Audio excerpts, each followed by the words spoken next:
Hey guys, this will be video one for what I'm going to start out calling how to design build a 1950s era solid body arch top jazz guitar. And and in addition to that, I may have mentioned that I'm going to call it a design build throughout the titling, but for the most part, the design work has already been done because I'm going to be ordering a Stuart McDonald full guitar build template kit, and I'm going to put it to the test and see what I can produce.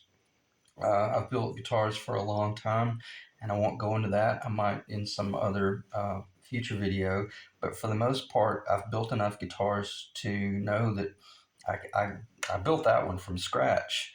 And I could build this guitar that I'm about to build from scratch, but I say, why do that? Let's use the pros and let's use the Stuart McDonald template, and that will keep us from having to do any design work. So now all we'll be focusing on is transitioning into building the guitar, and how do we go about building the actual guitar. And then the question is, what is it that we're building? Um, the way I would start a project, as I will be starting with this project, or as I already have, um, I always start with what I call a build sheet. And my build sheet starts from the headstock to the tail button there.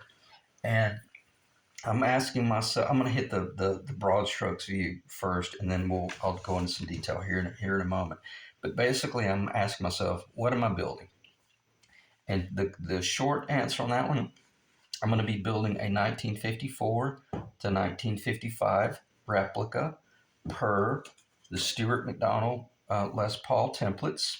So if I'm building a 54 to a 55 and it's going to be paint grade, what does that tell you? It's going to be a custom, and it's going to be black.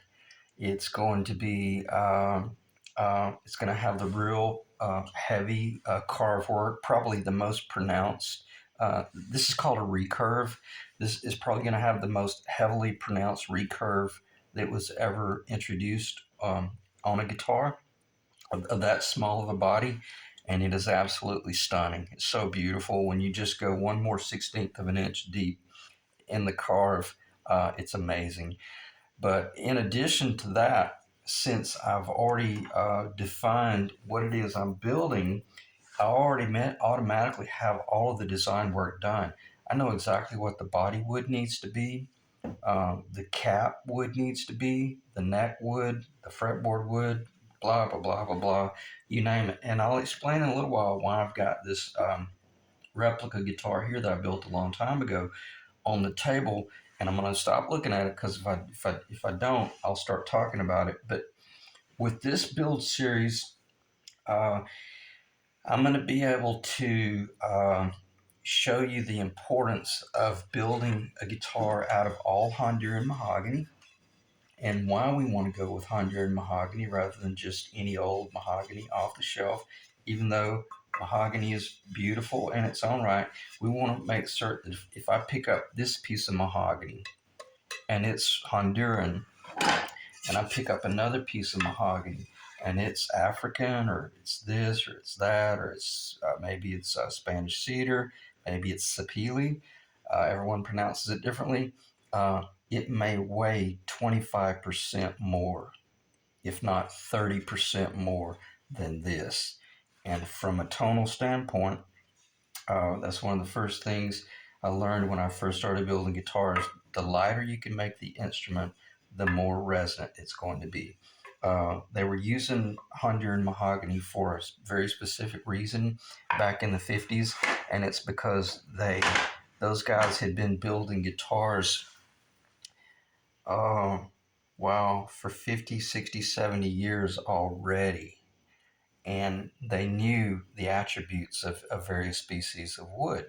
So I'm gonna stop talking about that, because if I'm not careful, I'll end up off a rabbit trail talking about wood species and domestic maples versus this, that, and the other. So let me just reel myself in and stop. But by the end of this video series, you're going to see how incredible it is to work with 100 mahogany lower, 100 mahogany cap, 100 mahogany neck, and then we've got our build sheet that we are putting together, even though we have a template in the mail and on the way, that's going to hold our hands about this width here, this width here at the waist, this width, the waist, then the upper bow, the length, the depths, the router channels, the pitch, all that's going to be engineered for us.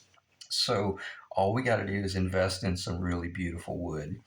But we're still going to need to do what I call a build sheet, where you answer all the questions of, well, okay, even though I'm building that template guitar from Stuart McDonald, who says I have to use a 1940s engineering truss rod? I'm not being a smartass. I'm just saying, that's the era they were working in.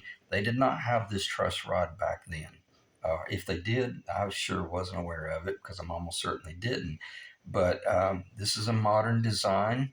It's buried down within the neck. Meaning, like, if this is the neck, I'm gonna spend about one more minute with this.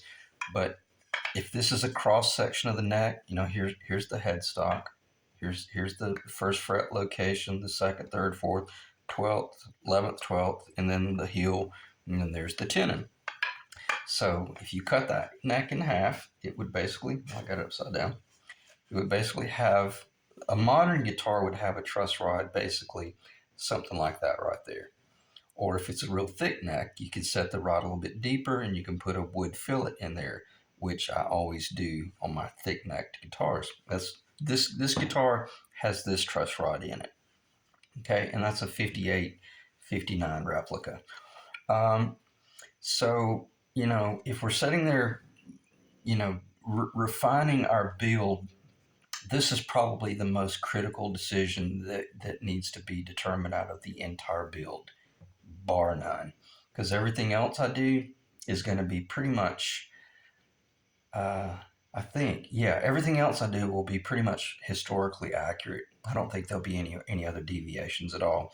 But I say that to say this: if Gibson had have had this truss rod option available to them in the 50s, this is what they would have been using, because it allows you to do forward relief and back relief. It's far more stable, and it's far less likely to rattle or rust or break loose or any of that type of stuff. And I'm being a little melodramatic here, because if built properly, a single truss rod neck is fine if that's what you're set up to build, and meaning that you have to have the appropriate machinery to, and I promised I wasn't going to spend more than a minute with this, but I guess I'm going to kind of have to, and then I'm going to stop as quick as I can. But if you're going with the old vintage truss rod, they go in on an angle like this right here. It's kind of hard to show. In other words, the lowest point of the route would be somewhere in this area of the neck right here. And then what happens is, when you tighten that truss rod, hell, I can't even hold it, but when you tighten that truss rod, that rod wants to straighten up, so it causes the neck to bow back. Well, that's fine if the strings are pulling the neck forward. But what if we've got a neck where the frets, we wanted to intentionally put the frets in kind of tight, so they would be, just a really tight build. In other words, there's no looseness there. Well, maybe we need a truss rod that would put a little bit of forward relief. And that's what you can do with this truss rod right here. This truss rod, as I just mentioned, allows you to put relief forward or relief back. It guarantees you that as you're building the neck and you're building the fretboard and all that jazz, and I'm not going to say issues, but if you have a situation where your frets are a little bit tighter than they should be, and I mean minuscule, then you can overcompensate it with this rod until the string tension kicks in about a month later, and then you're able to adjust it out. What I'm saying is, this is kind of like It's the equivalent of going to a car dealership and you buy a brand new car, and the sales rep asks you, "Well, do you want power steering or do you want manual steering?" And you're like, "Are you kidding me? Is this a joke?" Of course, I thought it came with power steering. Well, not back in the 50's. Back in the 50's, they had they had manual steering, they had manual brakes. So what I'm saying is, I would far prefer to have power steering on my Les Paul than manual steering. And also, and I will digress just one more second. Uh, when you install something like this in a vintage guitar or vintage looking guitar, replica, whatever they're called, a complimentary um, guitar, um, I love the fact, and every guitar I've ever built has this rod in it. Even if it looks like it's a 1958 Penguin, it's got the modern rod in it. What I love about that, it guarantees that no one in the future could sell that guitar off as an authentic. And there's a lot of that going on in the instrument industry. A lot of fakes out there, and a lot of people really being taken advantage of. And I don't know who to trust anymore because hardly any of the online stuff appears to be trustworthy. But if this guitar or the next guitar that I'm about to build falls in the hands of someone that's a little less credible, then there's no way they could take advantage of anyone because once that truss rod was removed, any Gibson professional would look in there and realize, nah, it's not. It's not a fake. I mean, it's not a, you know, it's not a replica, or in other words, it's not an authentic guitar that someone could be taken advantage of. And I probably spent a lot more time with that than I wanted to, but the only reason I do is because, or the only reason I did is because that's where we are in this industry, and it's a nightmare trying to protect your original designs when you got guys out there. And I'm not talking about myself because I'm not building fakes. I'm not trying to mass produce anything. So on that note, all I'm trying to say is let's make certain that if we do uh, get into this arena, let's build something into our design that will assure that no one can be taken advantage of in the future. So, and I'll stop talking about that because again, I'll start talking about all the technical. I'll talk about the engineering aspects of those things as I go through different segments of the build. But since we've got the whole template thing in the mail and on its way, and we're all excited, we've bought up our choice wood, our Honduran mahogany, and then we're even searching around for our favorite pickups and things like that. We realized that in this guitar, we're going to be going with the staple pickup in the neck, and we're going to go with a P90 in the bridge, and we're going to use this real cool custom Les Paul pick guard, which will allow us to get our spacing correct on our pickups. Once we put everything together. So there's nothing wrong, and quite frankly, there's everything right about going ahead and ordering these type things right here, because this will assure you that when you get to that point where you've got to make a critical decision, that that you already have a cover, especially if you didn't have the templates. If you didn't have the templates coming and you were getting ready to build this guitar, man, it's going to be you're going to really have to be, and I'm going to have to reel myself back in because I'm going to start. Let me find the front. Yeah, that would be the design. Okay, so this would. Sorry about that. All right, that would be looking at it from the front, and you got to figure out how to hit those locations and make certain that once you put the potentiometer in that corner, that you're not off an eighth of an inch. Because if you're off an eighth of an inch, odds are this one's going to be off a quarter, because it's going to be way up high. So using the template, it takes the stress off of you, and you don't have to engineer things like what I had to do with this guitar here. So you got the template coming, and you don't have to worry about redesigning the wheel because it's already been done and it's already been proven. and you've bought up a few little things like this. You bought your pickups, you bought your tailpiece, you bought your bridge, you bought your switchcraft three-way selector, you bought, you name it, you know. What else? What else did you need to buy? Tuners, you know, you got your tuners because you'll use your tuners once you go into that whole transition of once, if you got this right here, well, where do the tuners go? If you were having to work from some sort of design, then you're able to take the tuners and just lay them on the table and realize, well, I got to have those each tuner post a certain distance apart, so that helps you kind of design and lay things out if you have to. But primarily in the video series, I'll be covering everything in a compartmentalized fashion. I'll be covering the body build, and then obviously how everything, all the decisions you make affect the actual body build, the neck build, and not only the neck build, you know, things like your options right here, whether you go traditional with the single rod, truss rod, or do you go with the double adjustable, and then all the way up to things that are so critically important as like just the pitch of this headstock.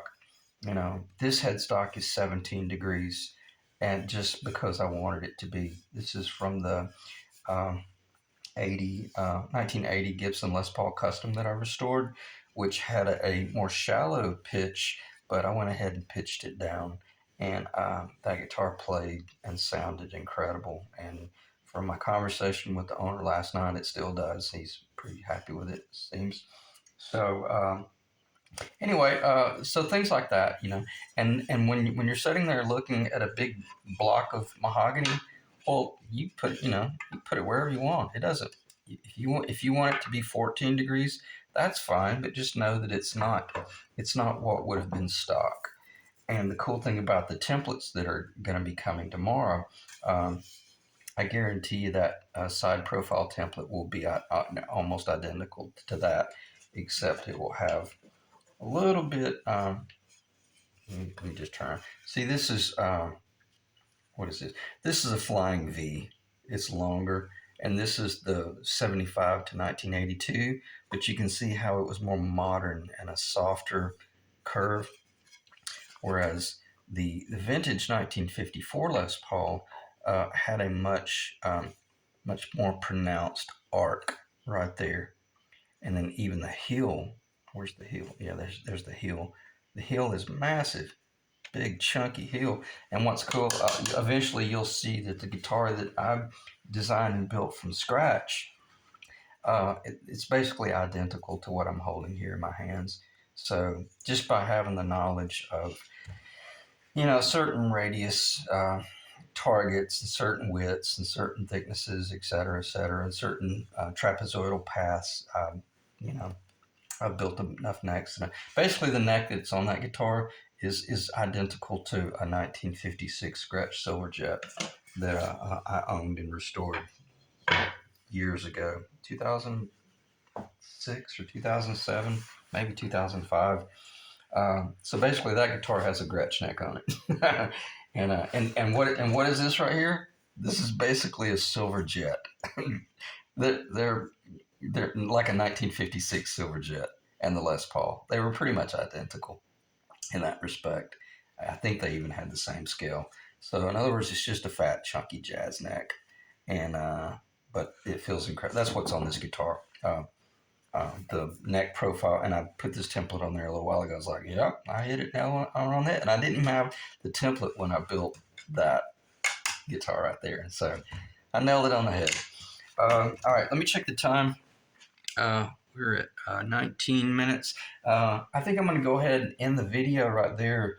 Other than, no, I tell you, let me pause the video. I'm going to get organized briefly because I want to do a real quick weight analysis between this guitar so that you'll have a general idea of what a Les Paul is going to weigh once you put the strings on.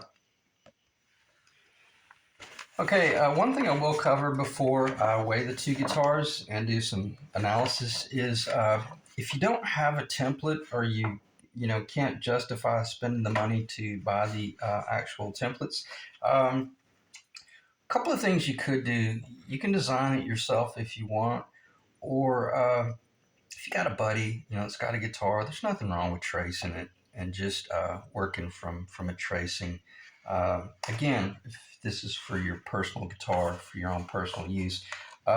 One thing I had mentioned in one of my past videos, I have no idea where it was, but uh, it was based on the fact of, if you're going to build like your own custom guitar, there's certain things that that you're going to have. And let's say you were going to build this guitar right here, or as close to it as you could get. But you know that you got to buy your pickups, and you got to buy your bridge, you got to buy your tail, you got to buy your three-way, you got to buy your potentiometers. You see what I'm saying? You got to buy all these things. Man, I would strongly recommend going to like a vintage guitar store and just sit down with the owner or the manager, and just let them know, look, I'm really going to do this, but I got to buy all this stuff. Would you mind if I played some of your prize vintage guitars, so that I can determine whether or not I want this massive, fat, chunky jazz neck? I've heard everybody talk about all these attributes, these tonal bliss of this neck, but maybe I'm a short guy, or maybe I'm a big guy, and I've got real stocky hands. And you'd be surprised, even though I'm not a really big guy. Um, I'm like Gaston Glock. It's funny. I know the pistol I shoot is a 40 caliber, and I almost got a 10 millimeter. If I'd have known, because even though I'm small, my grip is almost identical to Gaston Glock's. And it's funny. Even though I'm not a big guy, uh, I love the fat, chunky neck because I don't have any fat on my hands. It's almost none.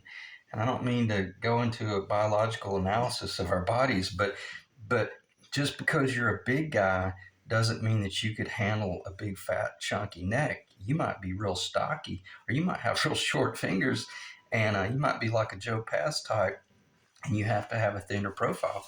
So maybe make friends with someone out there that's in the business and has intimate knowledge of those things.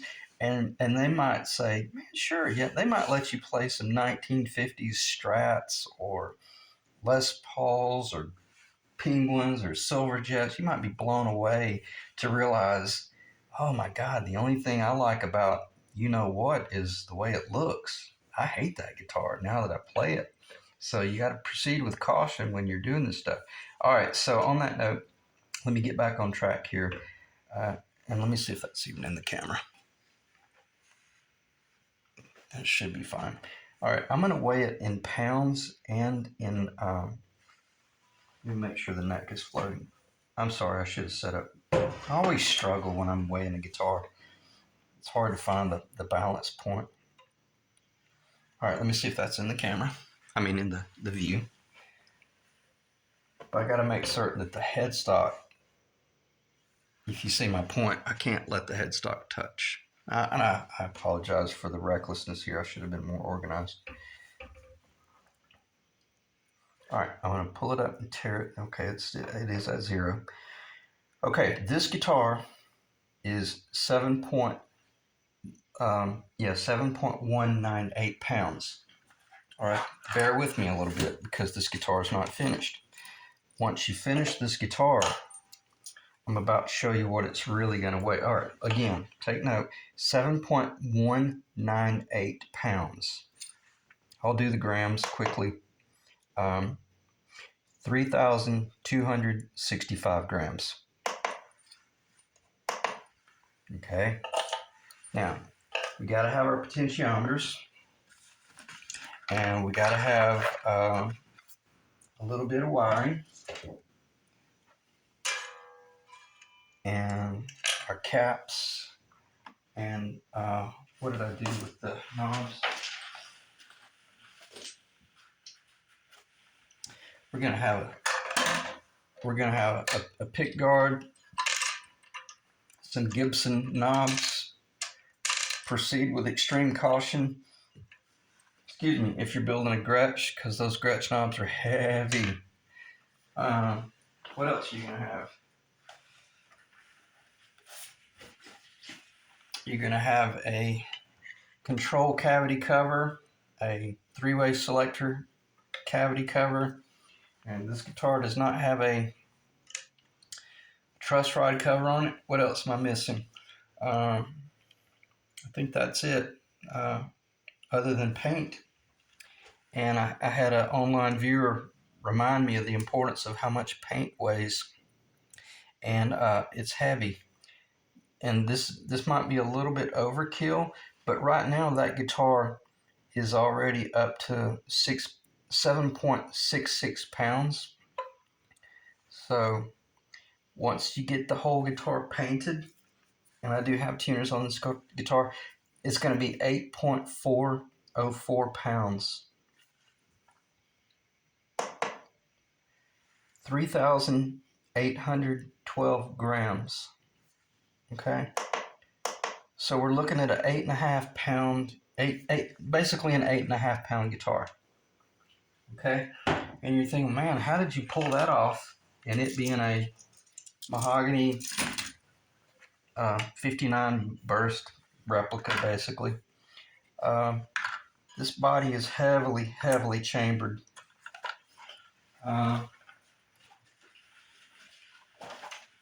Bear with me while I get the temper here.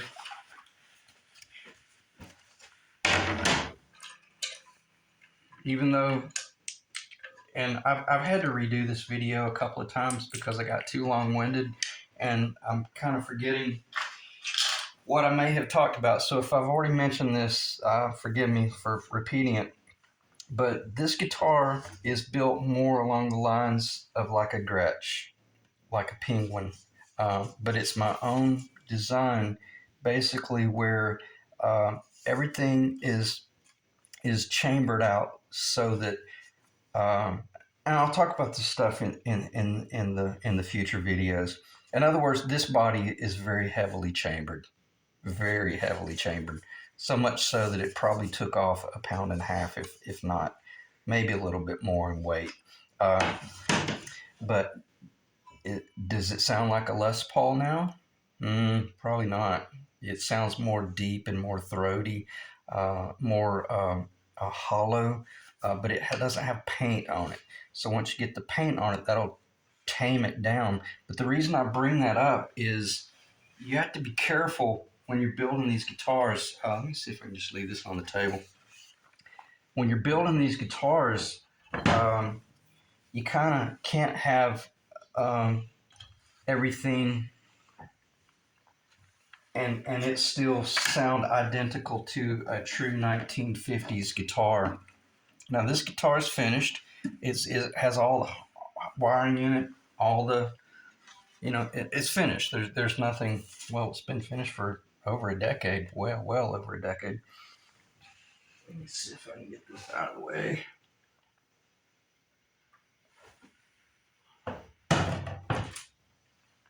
And trust me, I'm going somewhere with this.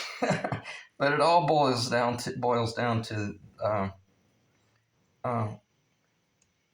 what sort of effect will chamber have on an authentic design? And the answer is, it is enormous.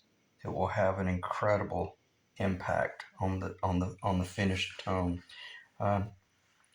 This guitar weighs 5.948 pounds with a Bigsby on it.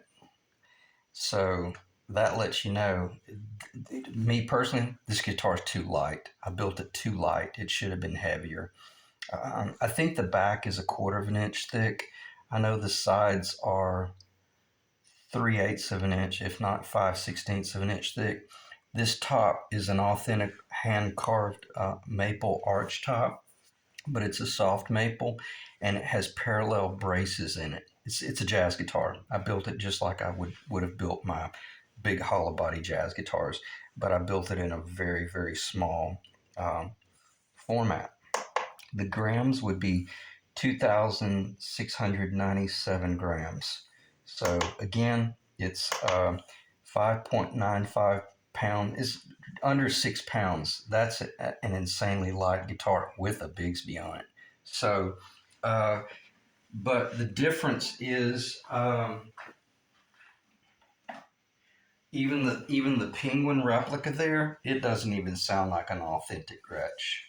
Because and again, I apologize if I've already said this, but I know I said it in one of the videos. I owned a 1956 Gretsch Silverjet, authentic, and it was a basket case when I bought it. Bear with me. But I restored it and brought it back to life. It took forever. And it's so funny. I was living up in Franklin, Tennessee at the time. That's when I was pretty seriously getting into guitars and restoring. And I took it up to Gruen's, and I actually met George Gruen and showed it to him. And he looked at the guitar and he looked at me and he said, "I hope you didn't pay very much for this." And I was like, I didn't even tell him what I paid for it. But nonetheless, I finished that guitar and it turned out really good. And I sold it, and it went to Australia. It's in Australia now, so or it was then. But on that note, I know what an authentic Gretsch is supposed to sound like, and uh, this sounds closer to the Silverjet than it does to a Les Paul, and that Penguin sounds nothing like anything I've ever heard before because it's got a real deep, warm tone, and it doesn't even sound like a Gretsch. So I bring all that stuff up to say this. You saw the weight of this guitar, and I can't, what was it, 8.5, we'll say 8.5 pounds, basically, close to almost 9, no, it was close to 9 pounds uh, with everything, but heavily chambered. And it's not going to sound like if you achieve. All right, let me back up. If I build this guitar out of Honduran mahogany and this, that, and the other, but I try to achieve that 8 pound weight or 8.5 pound weight, I'm gonna have to do a lot of relief work. So if I'm okay with that, then I'm okay with it. But if I'm trying to capture a guitar that sounds as close to the real thing from 1954, 1955, I need to back off the Forstner bit. That doesn't need to happen. That certainly doesn't need to happen. These five in the center do not need to happen. And if you want to know the truth, this one doesn't need to happen. And this is going to happen similar to that because of the control cavity. And I could replicate that over on the other side and and and be close enough to the real thing, it would be okay. But I'm probably going to be looking at a guitar that's about probably 9 pounds 3 ounces, over 9 pounds. It's not going to be under 9 pounds. Uh, I don't think.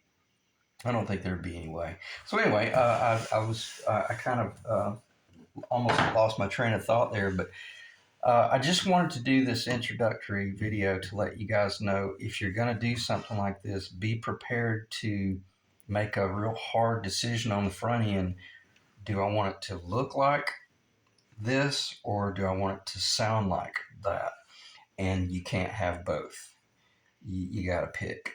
And typically, if you want to know the truth, I by far would prefer to have this right here because it's just as articulate, it's just as clear, it's just as beautiful, and just as resonant, and it's 2 pounds lighter, than the real thing.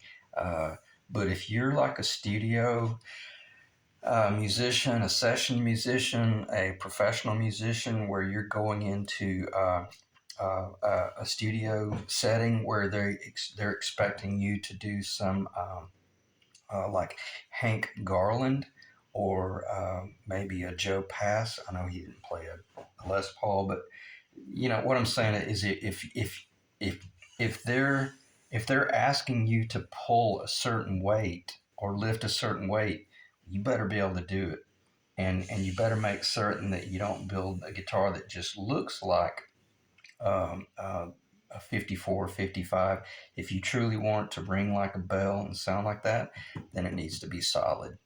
And you need to realize that, well, when I play this guitar, I'm primarily going to be sitting on a real comfortable chair anyway, because all the guys that I know in Nashville that are session musicians, man, well, I say all, for the bulk, if they go into the studio or to do a session, they're sitting in a really nice, comfortable chair, and they're reading charts or they're reading music from a music stand. So they're not worried about the fact that their Les Paul weighs 9.5 or 10 pounds, because it's not like they're playing a bar, all night long and trying to get tips. So, all right, I'm gonna check the time first. Uh, 35 minutes. Wow, I'm not really sure where the time went, and I hope I covered enough information just to let you know what it is I'm about to build. Otherwise, I'm gonna end the video right there. The next video will probably take place where I probably will be taking a trip to Woodcraft in Birmingham and buying a bunch of Honduran mahogany, and I will hopefully be receiving my Stuart McDonald templates fairly soon. And on that note, I'm going to be building a 1954 replica, and it's going to be all Honduran mahogany, and it's going to be beautiful, and it's going to sound incredible. So thanks for staying in the ring, and I'm going to try to keep these videos well under 30 minutes and just very much to the point. But hopefully it'll be a great benefit to a lot of you guys out there, and it'll be cool to get to hear what an authentic, solid Honduran Les Paul sounds like, meaning Honduran cap on top of a Honduran lower body. So until next time, thanks for staying in the ring.